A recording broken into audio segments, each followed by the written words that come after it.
Let me begin with a prayer. Om Asato Ma Sadgamaya Tamaso Ma Jyotirgamaya Mrityorma Amritam Gamaya. Om Shanti Shanti Shanti.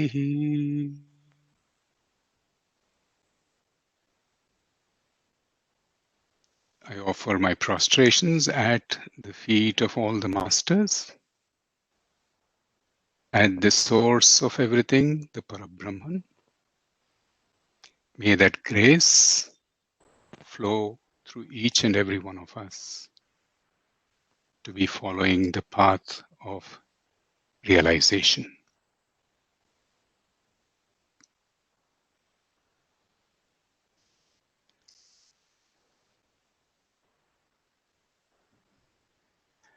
Ramesh, can you just please? You can see two pictures here Yes. in the Yes. opening slide.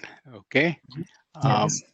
Obviously, one is a mirage and the other is the oasis. The one in the oasis is the one in Rajasthan that I took when Vani and I visited Rajasthan. Okay. So what does this trigger in your mind? The Oasis?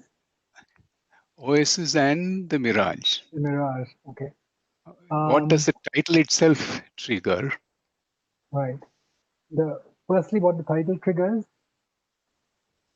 The Mirage and the Oasis. Okay, the Mirage triggers something that is not there. It kind of raises your spirit, but then it probably disappoints later.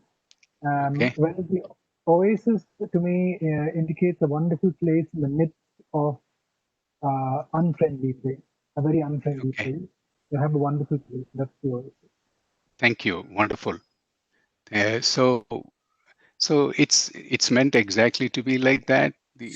Can we say that Mirage appears to be there but is not there? Yes. Isn't it? And Yes. Oasis is there actually. So there is water there in the Oasis, but water appears to be there in the Mirage. But on close examination, when we closer, the atmospheric conditions make water appear under certain conditions in a mirage, but on closer look, water is not there. So the whole session is meant to be one of reality and appearance. Okay, what is reality and what is appearance? All right. So as we go along, I will ask a few very, very simple questions. All right. Go on to the next slide. What do you see here on the picture? Grass. Okay. Yes. What color is the grass? It's nice and green. Green. Okay. Can we say the grass is green? Is it a fair statement to make? Certainly. Yes. Okay. Yeah. Now, what do we see here? Beautiful red rose. Okay. What color is the rose? Red. Red? Yeah. Okay, the rose is red. Is that a fair statement to make? Definitely. So if I ask a question, what makes you so sure that the grass is green and the rose is red? What I see is what I think is real. Okay. So isn't it, can we say that it is so real because it's very obvious? Yes. Right? Obvious to whom? Obvious to whom? To the person who's To my walking. eyes. I can see it, right? Yeah, yeah. All right. Now I'll make another very, very obvious statement. Okay. Aham Brahmas or I am Brahman. Is it very obvious? Well, not more, Why not? because it's not perceived by the five senses. Why is Aham Brahmasmi not as obvious as the grass is green and the rose is red? Well, that is perceived by the five senses, whereas Aham Brahmasmi is not perceived. Okay. So the whole crux of this session is that Aham Brahmasmi or Brahman is as obvious as the grass is green and the rose is red. How? There is as clear, as real as amla or the gooseberry on the palm of the hand. So this is the statement that the great sage Adi Shankara made when he saw a young boy who had not spoken for a long time, and when the great sage asked the young boy, "Who are you?" he replied in 14 great verses who he actually is. Right? So then Adi Shankara, because of the clarity that the boy had, he named him Hasta Malaka. Amla is gooseberry. Hasta Malaka is the boy's vision, the boy's experience is as clear as the gooseberry on the palm of the hand. Right? So let's take a look at the story. That's why we say what is obvious and what is non-obvious. We immediately dismiss what is not available to our five senses as non-obvious. Should it be so? Needn't be. So a quick look at the story of Hasta Malaka. Hasta Malaka was one of the four direct disciples of Adi Shankara, Shankaracharya.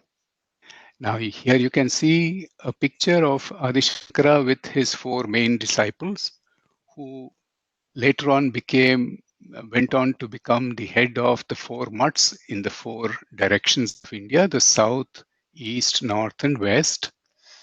One of them was a young boy. Now it that during his time, Adi Shankara was going from village to village, and at that time they used to go by foot. And while on journeys, one of the travels, Adi Shankara came to a small village called Srivali in Gokarna district, a small hamlet. That hamlet was supposed to be an extremely with extremely knowledgeable people about spirituality. A small hamlet, but all the people were highly spiritual. One of the residents of this hamlet called Prabhakara, he had a son who was 12 years old. But he was very handsome, smart. But the funny thing that the father noticed, he hadn't spoken a word since his birth.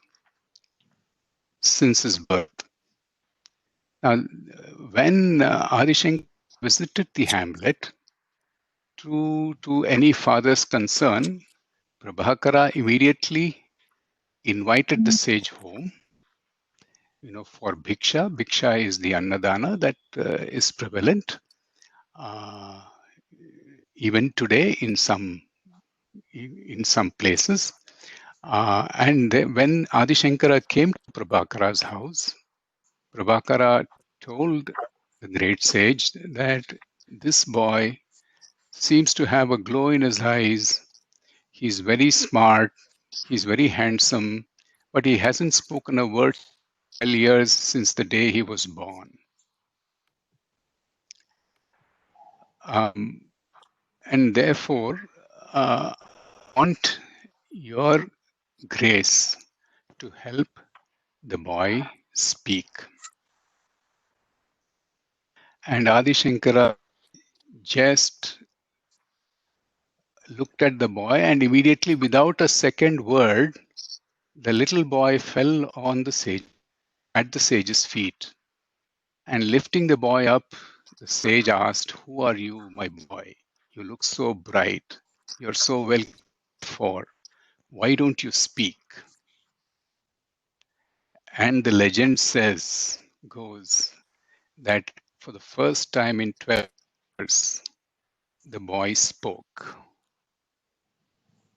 And what he spoke in 14 stanzas became Hasta Malaka Stotra. He did not speak about any worldly matter.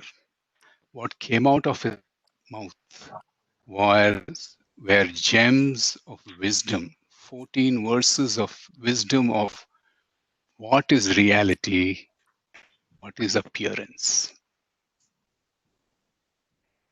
And because of the clarity that that little boy had, the great sage himself named the boy Hasta Malaka, a person with a vision as clear as Amla in his hasta, or the palm of the hand. Later on, Hasta Malaka went along with Adi Shankara, left home, of course, along with the permission of his parents, and he became the heads of one of the mutts, the northern mutt, which is in the northern India. It is said that rarely spoke. He spent most of his time in silence, but guided hundreds and thousands of people who came on the path of spirituality with a great deal of clarity. Adi Shankara was so impressed with the verses that the little boy told that he wrote a commentary on Hasta Malaka, which is called Hasta Malakiyam, which means the work of Hasta Malaka. So imagine teacher writing a commentary on the work of the student. How profound those 14 verses Hasta Malaka Stotra must have. Now we are not going to dissect the 14 verses of Hasta Malaka Stotra, but we'll pick up 1 or 2 of them. But I think someone has to mute, please. Thank you. But we will definitely to the principles that the great sage Hasta Malaka gave us. Okay. Thank you, Ramesh, for this one participation. I might call you back again. A silent clap to you. Can I ask someone else? Beena, can you there? Is my good friend Vijay also there or not there? He's here. He's there. Okay, one of you. Yeah. Oh, he's doing something else. You can come. So, Beena, can you come online, please? Okay. Yeah, there he is. Vijay, welcome. Good evening. Okay. I will request you to answer a few questions. Okay. There is a square box in the center of the screen. What color is that? It's a sort of greenish yellow. Greenish yellow. Yeah, we're not. I'm not testing you for any color blindness or eye test, but there is another principle. Okay. Now, this is greenish yellow. Please tell me now what happens. I removed one box, which is the light yellow color, and it's gone to the left top. So what is the color now? It's gray. Gray. Okay, fair enough. Gray. All right. You're saying it's gray. Now what is the color? I've removed one more square, which is pinkish. Now it's a sort of greenish. Greenish. Okay. Yeah. So if I overlay pink on green, it appears gray, isn't it? That's what happened, isn't it? Yes. All right. Okay. Now what is the color? Now it's blue. Blue. What happened to the green? One more layer was removed, isn't it? Yes. Now what is the color? Now Nothing. White. What remains? Is there any square remaining? no. No square remaining. What happened here? Let's go back and retrace the process. Okay. I will put the blue square in the center. Okay. It appears blue. When there is nothing else to hinder, then the color appears as it is. Right. Now I overlay green.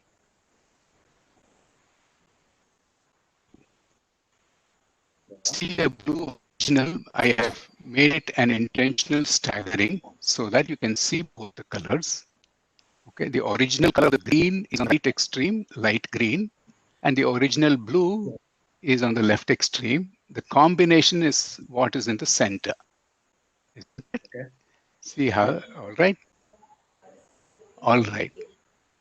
So I overlay one more, it comes to gray, it becomes kind of grayish, right? When I overlay pink. You agree, Vijay? Is it okay? Yes. Now I overlay one more. See, I didn't do any trick. There is nothing. There are four colors being laid one over another. Okay. Now, please tell me what can you say very certainly about the final color, which is what? Yellow, dark yellow, or whatever, beige yellow. I'm very poor in colors. The one at the center. What can you say about that? What can you say with certainty about the color in the center? The final color. Okay. Suppose I say it is beige.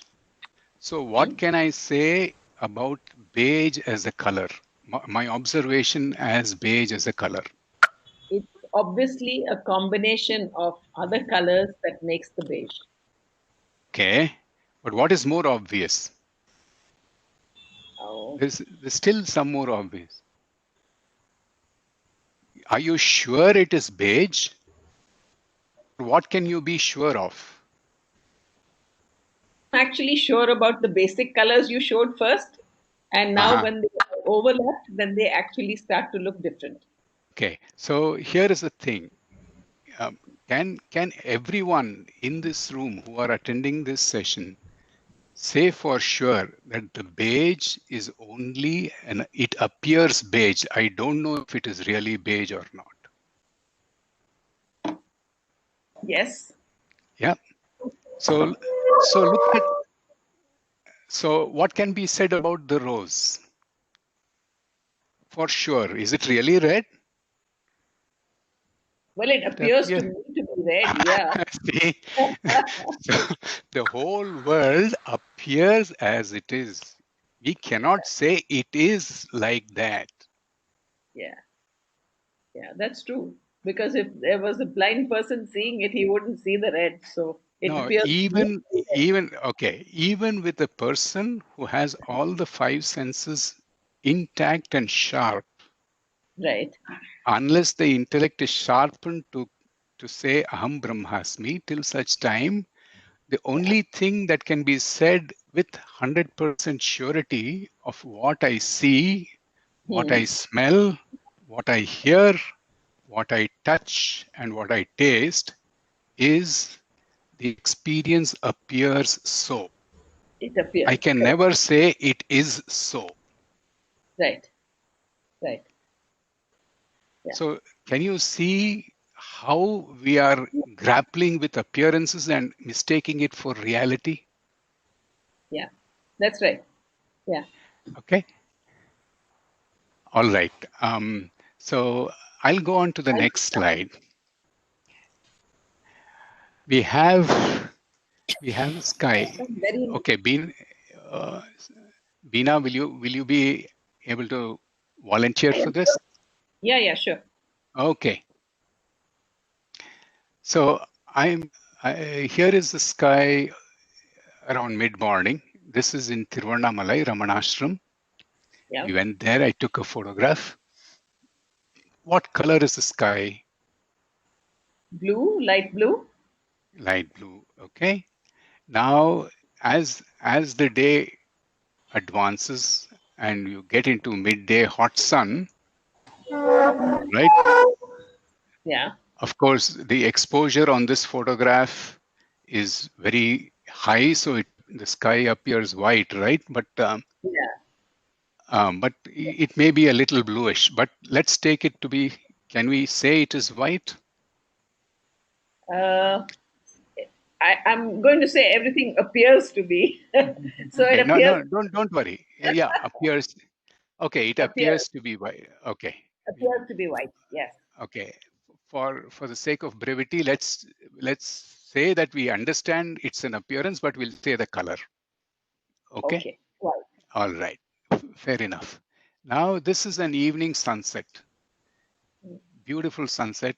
This is in one of the Colombo beaches that Vani and I had just went some time back. Luckily, we escaped COVID just in time. What color is the sky?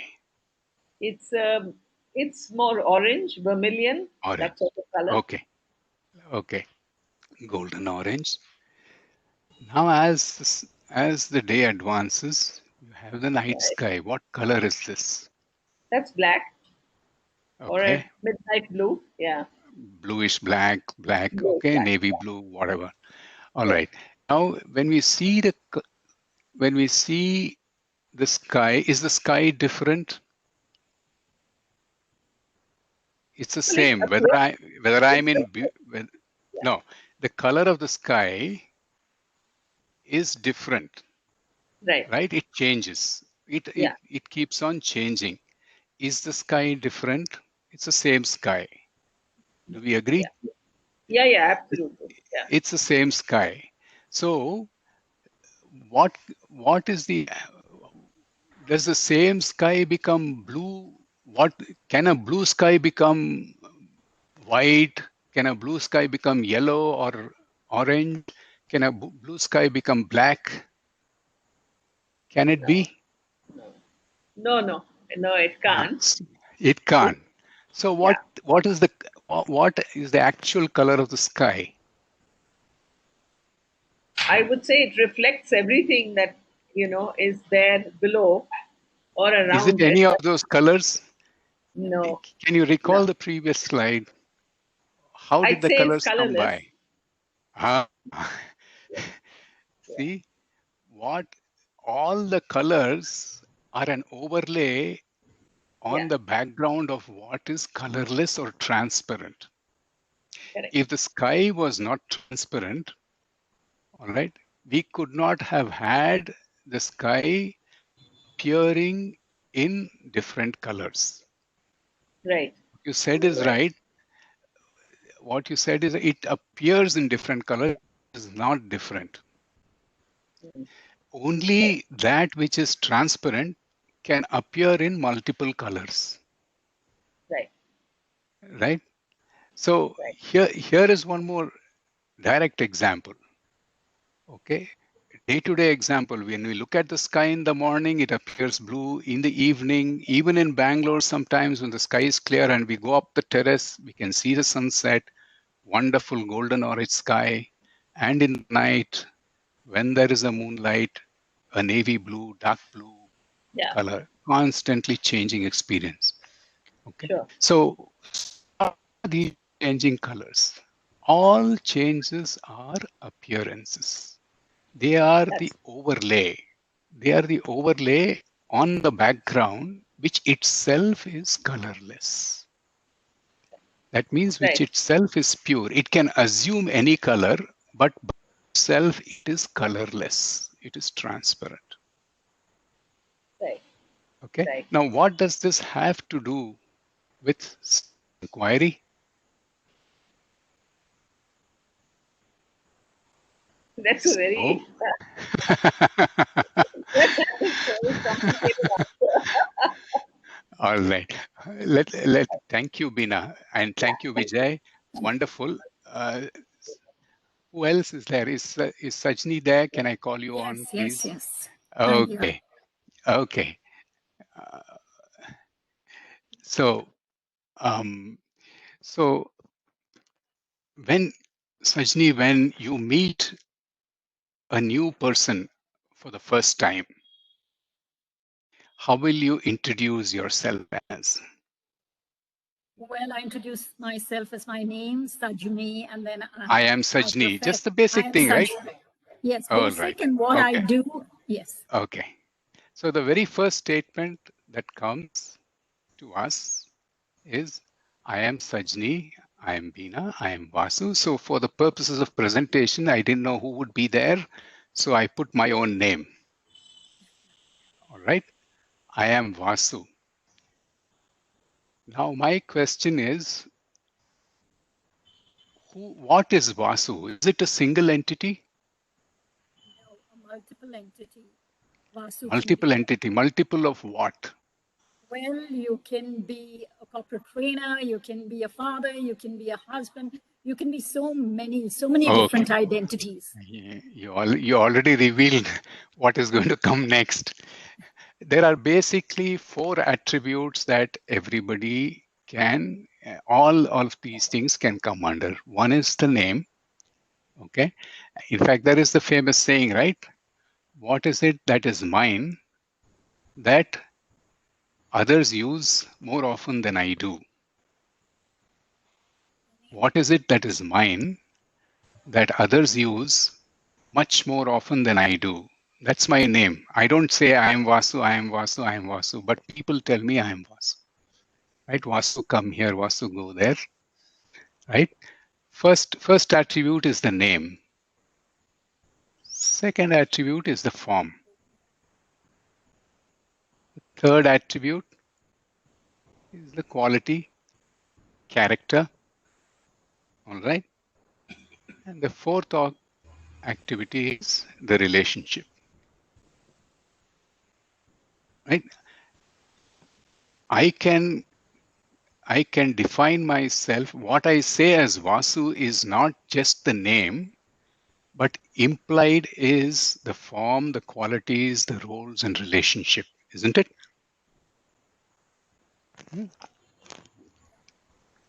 So when I look at the name, I say I am Vasu. When I look at the form, I say I'm of this height, this complexion, I have a beard. Okay, I weigh so much. If I'm very conscious, I will not reveal my waist circumference. Okay. Then some of the qualities, I'm quiet, quality control, good listener, slow and steady. Then about the relationships, all of the relationships will come. Okay, son, husband, father, engineer, manager, coach, public speaker. To the name Vasu, things have got added on, isn't it? Now, as things get added on, what happens to me? I bloat up. First, it was as simple as a young baby, I was just, somebody called me by my name, I just recognized. When I was a boy, then I became aware of my complexion, my form, my height, weight, and all that stuff. And then further, when I grew, I became aware of my qualities.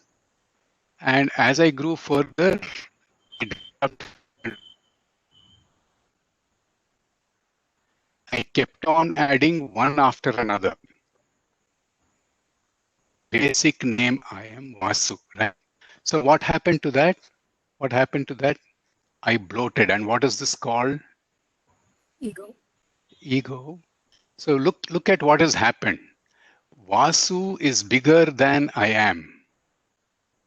I am went to the background. Vasu is thrown up as big, perceptible, just like the rose is red. The appearance, you can see me form, you can experience my characteristics, you can listen to my speech. So that all of that appearance has gained more prominence than what is in the background. Can we now see what is the relationship between reality and appearance? Now, what happens if we get stuck to this? Why should we look at this? Why should we look at this? What I say as name form qualities, I can say I am all of this. So when I say I am Vasu, all of these things are implied. Okay. So in effect, I am not one person, but multiple personalities. So very jokingly, we said I have a multiple personality disorder. It's the core of the truth in spirituality, though transactionally it can be taken a joke.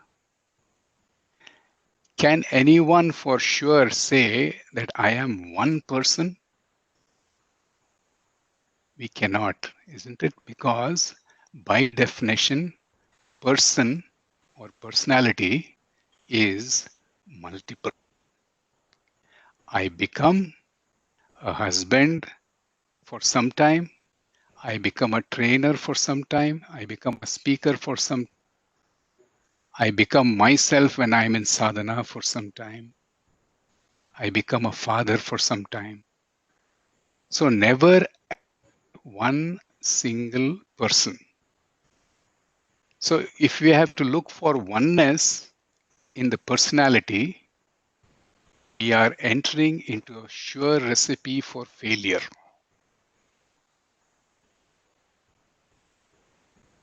All right. So what is this? All of this is Vasu, isn't it? So let's move on. We have talked enough about. So what is the summary of this slide? Vasu is not one person. Okay. Vasu is multiple persons. Okay, let it be. Then what's the problem with me being multiple? Okay. Now, this Vasu is variable, as we have seen, and I am is constant. Okay. Whether I am Vasu, whether I am 6 feet tall, whether I am a husband, every time I am repeating I am, isn't it? So I am remains constant. Vasu remains a variable. Another way of putting it is, I am, take it as reality for now, but of course we'll question that. But I am is of temporary reality, and Vasu or the personality is an appearance over I am. So Hasta Malaka in his 14th stanza, very clearly, just as a pure crystal's appearance is seemingly modified by the outside presence, so do you appear differently due to diversity of individual minds. Somebody has unmuted. Can I request people to mute? Just as the tremulous moonbeams appear on water, so do you, Vishnu, appear as the flicker in our world. Here Vishnu is supposed to be taken as the one or the Supreme Being. Okay. Upadhau yata bheta maninaam sthabedata buddhi bedeshu topi Chandrikani jale chanchalatvam तथा चञ्चलत्वं तवापीह Vishnu.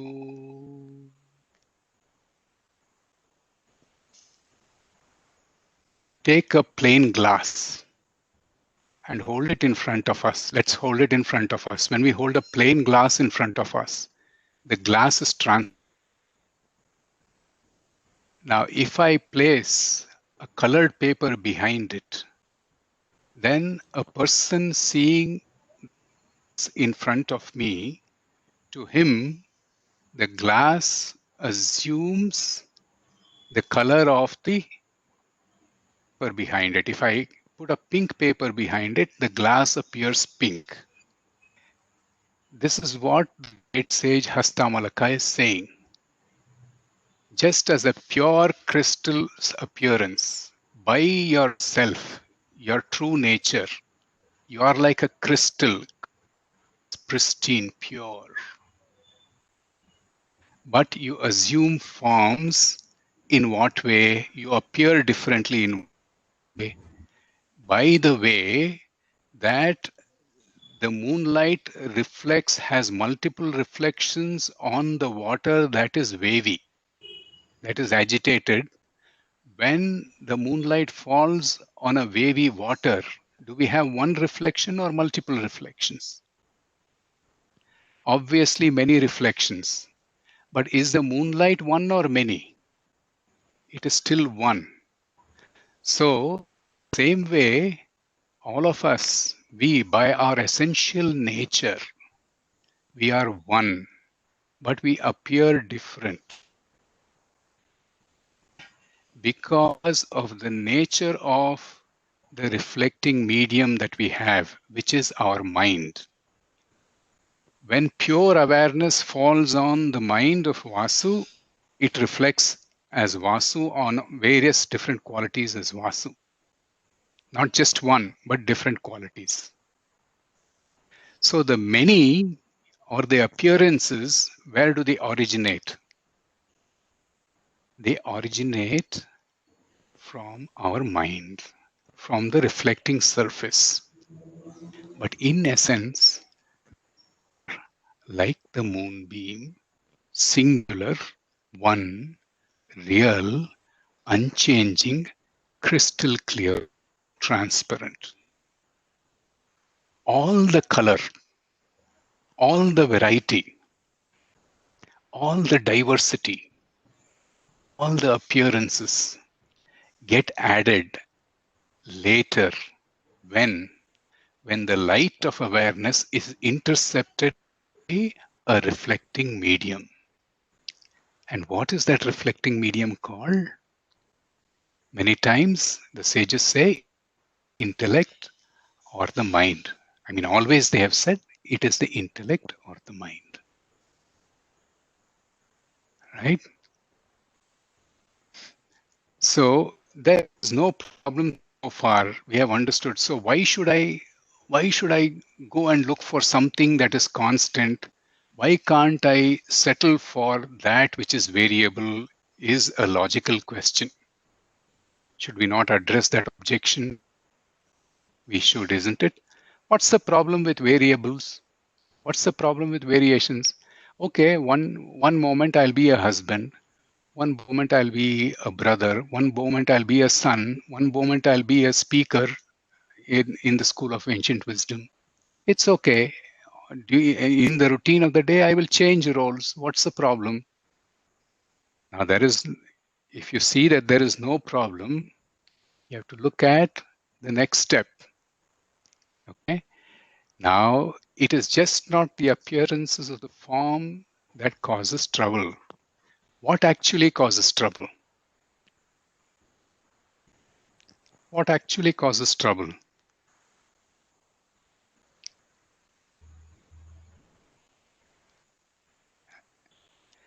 It is our response, our reaction to the changes that actually causes trouble, isn't it?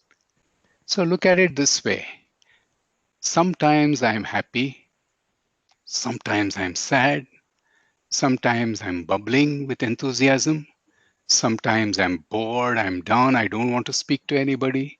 Sometimes I'm loving, sometimes I'm resentful, sometimes I'm selfish, sometimes I'm helpful, sometimes I'm selfish, sometimes I'm agitated, sometimes I'm calm, sometimes I'm kind.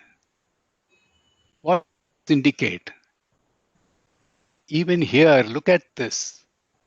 Even in the experience of my emotions, isn't I am one? What is varying? Happiness, sadness, bubbling, boredom, loving, resentment, helpful nature, cooperation, competition, all of these things vary. Now, when we ask anybody, would you like to be subjugated to all of these push and pulls of your emotions? Should you not look for something that is peace?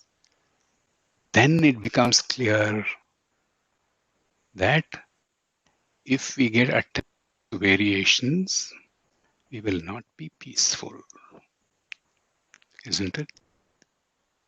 So the trick, the sadhana, is to find what is unchanging in the changing.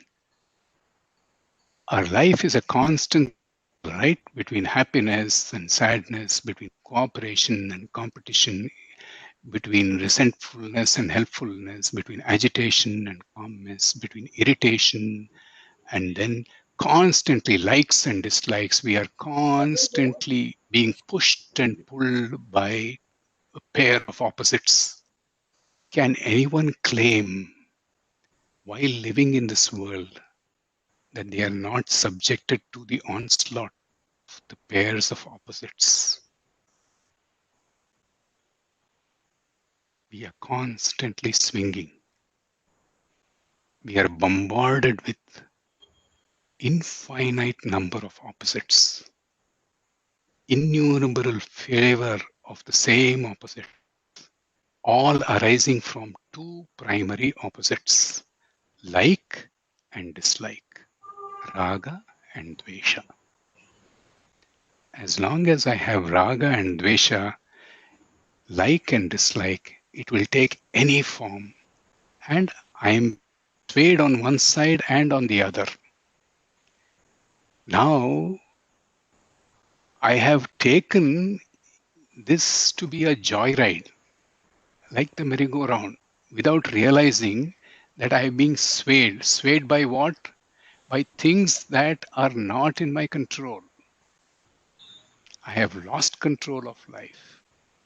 Therefore, now if we say, okay, look at what is variable and what is constant, then probably most of us will agree, okay, all the variable emotions, variables are emotions, and I am is still constant. So far, are we together? Yes. Yeah? Yes. Okay. Thank you. So, how are we doing on time, Ravi? Should I cut short? Shall I cut short the presentation? Is it No, we No, have you may go on, sir. another okay? 10-15 minutes. Okay. So let me try to complete in about 15 minutes. Okay. So I am is constant and Vasu is variable. Okay. Now this what did we see so far? Okay. Let me just give a silent clap to Sajani. Thank you so much for being a volunteer, Sajani. Can I call upon any other volunteer who's there who would like? Ravi, shall I call you? Can you come on? So he isn't there. I'm here. Ravi isn't there. Okay. Lalita, are you there? Lalita, are you there? All right. I'm here, Aniket. Vasu. Oh, Yeah. okay. Lalita, can I call upon you to be a volunteer? Sure, I'll try my best, Vasu. Oh, no. Very simple. Nothing Okay. complicated. All right. Okay, Okay. Vasu. So, Okay. so, so, so, my question is, okay, when somebody asks me, Yes. when I meet somebody for the first time, I say I am Vasu. What will you say? What will you say? I'm Lalita. That's right. Wonderful. I am Lalita. Okay. Yes. Okay. What will Malti say? Malti, what will you say? I am Malti, right? Sajni, Yes. what will you say? Sajni already said. Sajni. Sajani. Sajni, right? I am Sajni. I am Beena. I am Vijay. Now look at Yes. this. I am is constant not only within me, but across people. Do you Yes. see this? Okay. So Yes. this I am doesn't belong only to me. It Correct. belongs to you. It belongs to Malti. It belongs to Janki Ram. It belongs to Ram. It belongs to Ravi. It belongs to Beena. It belongs to Sajni. It belongs to Vijay. It belongs to Sana. It belongs to Freni. It belongs to everybody, all the 730 crore people on this planet. Do they have the same I am or different I am? The same. Feeling It's the that I same. am so and so. Isn't it the same? It's the same. The social status may vary. The economic status may vary, right? Yes. And the education level may vary. The level of the Yes. intellect may vary.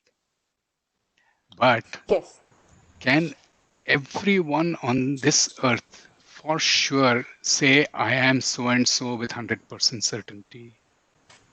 Yes, isn't it? Yes. So Yes. what is so common across all 730 crore people, 7.3 billion, right? Today's population of the world? It is I am. Okay. Yes. So I am Vasu, I am Ram. I just put some random names. All right. I just wanted to fill up this slide with all the names possible, as many names as possible, just to indicate that that the entire world say I am. That is true, isn't it? Yes. So where is the problem then? Where is the problem? What belongs to everyone, I have made it my own. Do you see? When I say I Yes. am Vasu, I feel good. All right. Yes. But actually, does I am belong to me? No. I made it my own when I say I am Vasu, without realizing that equally you Yes. have the right over that I am. Yes. So when I say I am Vasu, what bloats up? The Vasu bloats up. That means I have personalized the impersonal, isn't it? Yes. What is actually impersonal? What doesn't belong only to me? Impersonal means what?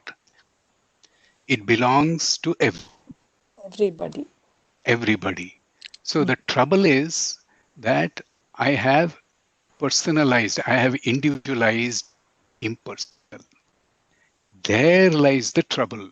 And that is the birth of the ego, Correct. right? So it is only constant with me, like the roles I play, husband, father, manager, professional, speaker. Within me, only it's not just constant within me, but across everyone, the same I am is constant, right? Yes. So what happens? Yes. Vasu is personal, I am is impersonal. Yes. Vasu is individual, but I am is universal, actually. Now, when I attach I am to myself, I become different from Lalita. I become different from Beena. I become different from Vani. I become different from Sajani. Do we see the source of conflict? I have to have it my way, not your way. Yeah. All right. So the other important aspect is actually I am is impersonal, universal, but the mistake I do is I have started to make it personal. And this is the cause for all the problems in the world. So true, no, actually.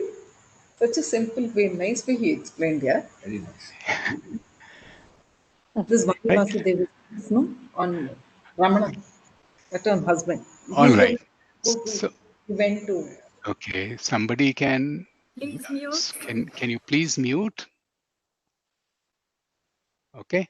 Now, as the title says, negation and assertion. So, what is the path of seeing something constant then? Recognizing something constant. Now, I am Vasu is the constant. I mean, is the variable. I am Vasu is a thought. Do you agree? Yes. And we say Vasu is the variable. And if you want to find something constant, what should we do? We have to negate the variable, which is the neti process, isn't it? So logically in sadhana, what do? I cut off the thought that I am Vasu. What do? I then replace it with a thought that I am Brahman. Aham Brahmasmi. Remember, this is still a thought. Why? It is still a thought. But what is the speciality of this thought? What is Vasu? Vasu is multiple, isn't it? We have seen, right? Vasu is not one person. He is multiple personalities encased, encapsulated, embedded in the name Vasu. So when I say I am Vasu, how many thoughts do I get? Any number, hundreds, thousands of thoughts, right? Now, when I negate, when I say I am not Vasu in my sadhana, what am I negating? I'm negating multiple thoughts, and then I'm replacing that with one thought. I am Brahman, Aham Brahmasmi, which is still a thought. But what is the difference with this thought? It is one thought because Brahman is never multiple. It is not dual. It is one. It is single. It is non-dual. But it is still a thought. Now, most of the time, when we are not guided properly, what will we do? Okay, I want to negate even the single thought in order to go into silence. Isn't that what we want? So what we try to do, I try to cut the I am Brahman thought. What am I trying to do? Cut Brahman. Okay. If I remove this, what happens? What remains? I am remains. But what is I am? I am is the feeling, is the root thought. It's a single thought. Now, will I am remain as it is? No. What is the function of the mind? It wants to attach itself to some thought or the other. So I am will not remain alone.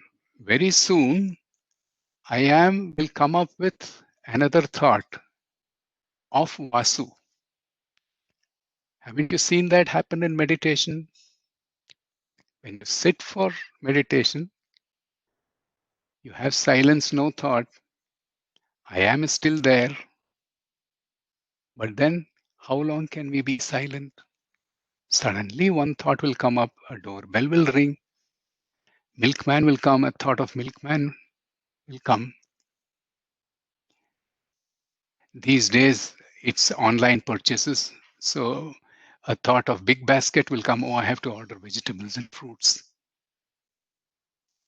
So then if we follow the wrong logic of trying to eliminate the thought appears after I am. Then sure enough, as long as I am lingers, one more thought will appear. All right. So what should happen? What should happen to I am Brahman? Instead of eliminating I am Brahman as a thought, what should get eliminated? I am should get eliminated and Brahman must remain.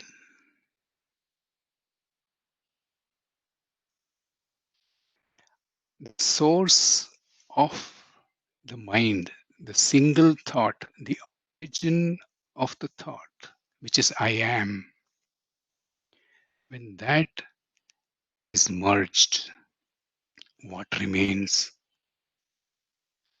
Only Brahman. It's like this. Is it easy to build a dam downstream in a river? What is the force of the water in the downstream? Very heavy. We see dams, walls cracking because of the force of water in the monsoon.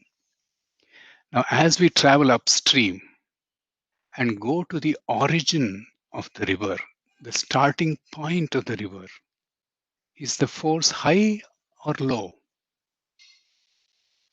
It is very low, but it is subtle and it is the source. All the water in the river rises from that small source. So what the sages are saying, what Adi Shankara is saying, Hastamalaka is saying, is don't address the water in the downstream. Go upstream to the source, where only the source remains. Right?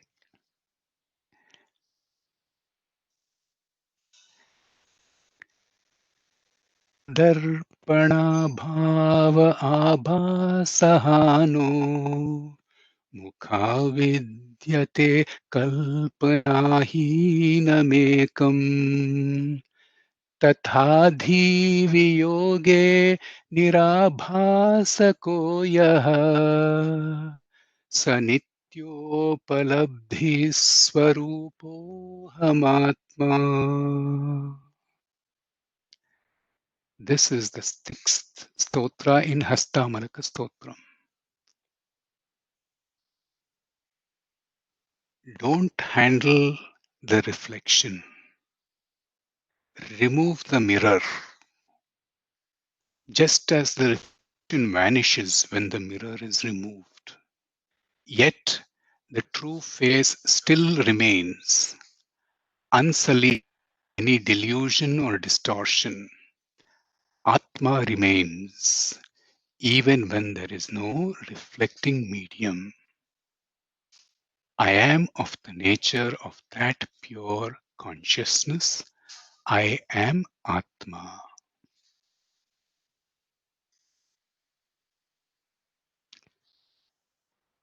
All of the struggle with variety, diversity, duplicity is only for a temporary cessation of the mind. If you address the source of the mind is addressed. It is like a burnt seed. It will be functional, but subservient. It won't boss over us.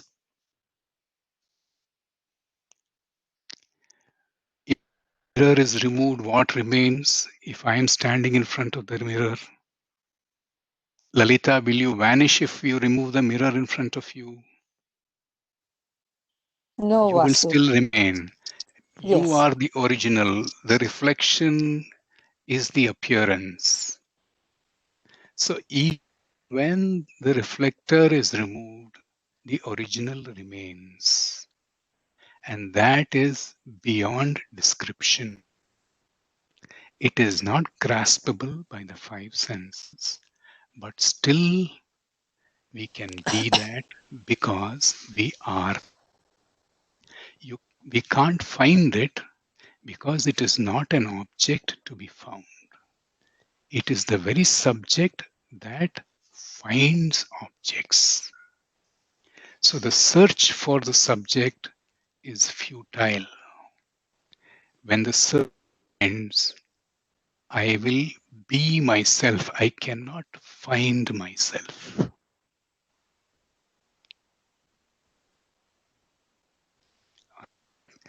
Just two quick slides. Okay. Now, when I find myself as Brahman, okay, when I am Brahman, obviously I have to get back into the world and operate.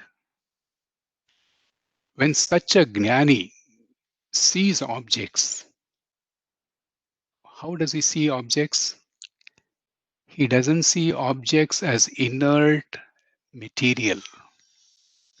What is it then? In his eyes of understanding, in the light of his awareness, he sees objects points to thoughts, isn't it?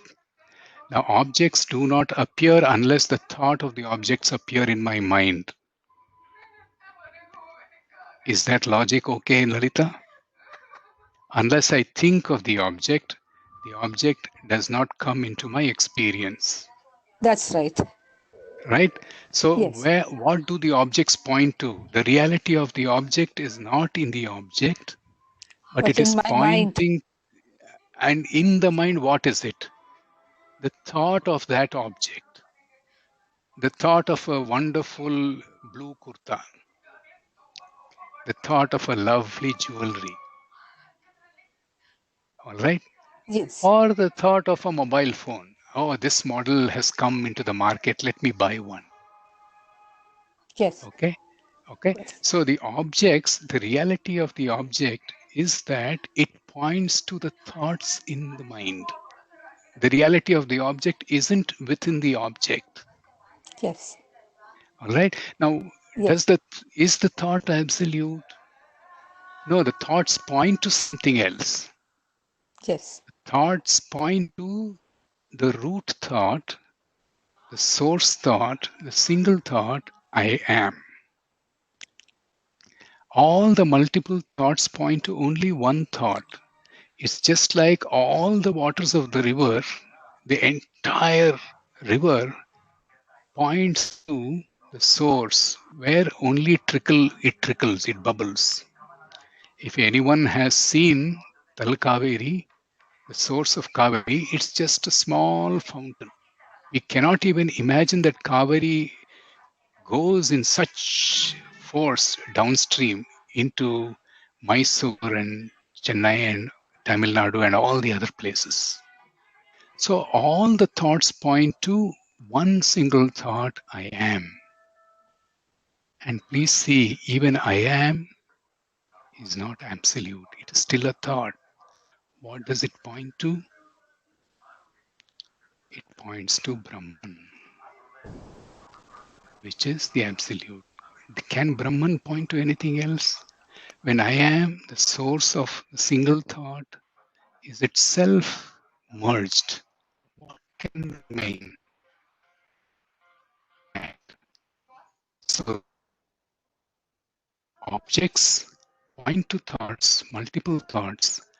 Multiple thoughts point to a single thought or the root thought, and the root thought points to Brahman. This is the meaning of going inward. It's not that you go inside, travel on a physical journey or a mental journey. It is to be clear in your understanding that objects have reality. If the objects have reality in thoughts, thoughts have reality in I am has reality in Brahman. Where do objects actually have absolute reality? Only in Brahman, isn't it? So Brahman has the reality.